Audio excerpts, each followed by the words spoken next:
Would you rather see Max Domi or Nick Suzuki at center when they're on the same line? Max Domi.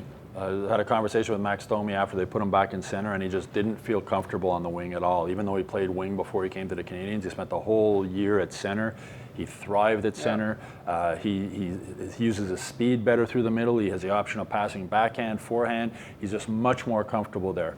Nick Suzuki has been, for a 20-year-old kid, it's amazing how he's able to just switch wing, center, back and forth and be good. And talking with Domi this week also, he was talking to me about how much he misses Andrew Shaw and all the little plays Andrew Shaw would make along the boards to get him the puck breaking out with speed. And he says he sees a lot of the similar things in Suzuki, little smart plays he can make along the boards moving forward. So to me, it's a no-brainer. You keep Max Domi at center.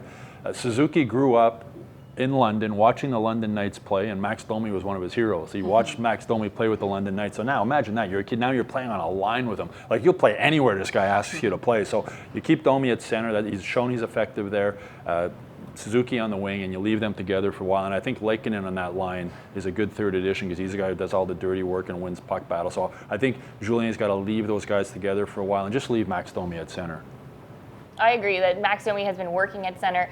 Also, let Nick Suzuki break into the league, get a little bit more comfortable there. But they have to come up with the nickname for the two of them, Max Domi and Nick Suzuki, sort of like the Brangelina of back in the day for them, because they play really well together. They've got good chemistry, so I don't really see a need to, break something up that's working really well at the moment. But eventually, I would like to see Nick Suzuki getting a little bit more time at center. He played well there in junior, so hopefully he can transition that to that role here in the NHL. But that line with those two with Lankinen, they're all young too. That's something that, building towards the future, that's a line that you can see growing together. Yeah, and I like the speed. I like Domi at center just because he's a little bit more physical.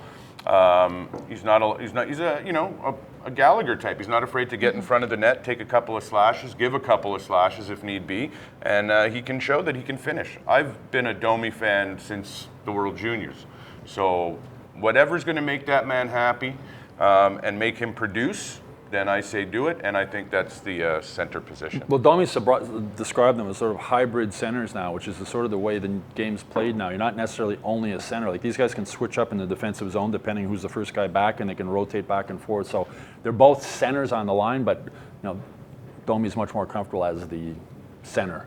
Yeah, good call, Jess. When I do see Domi and Suzuki play, I am often reminded of the love affair between Brad Pitt and Jennifer Aniston. No, Angelina Jolie. Oh, Angelina Jolie. So hopefully it ends better than that. So anyways, there's some sort of thing we could think of, I'm sure. Go to hockeyinsideout.com now and check out this week's full episode.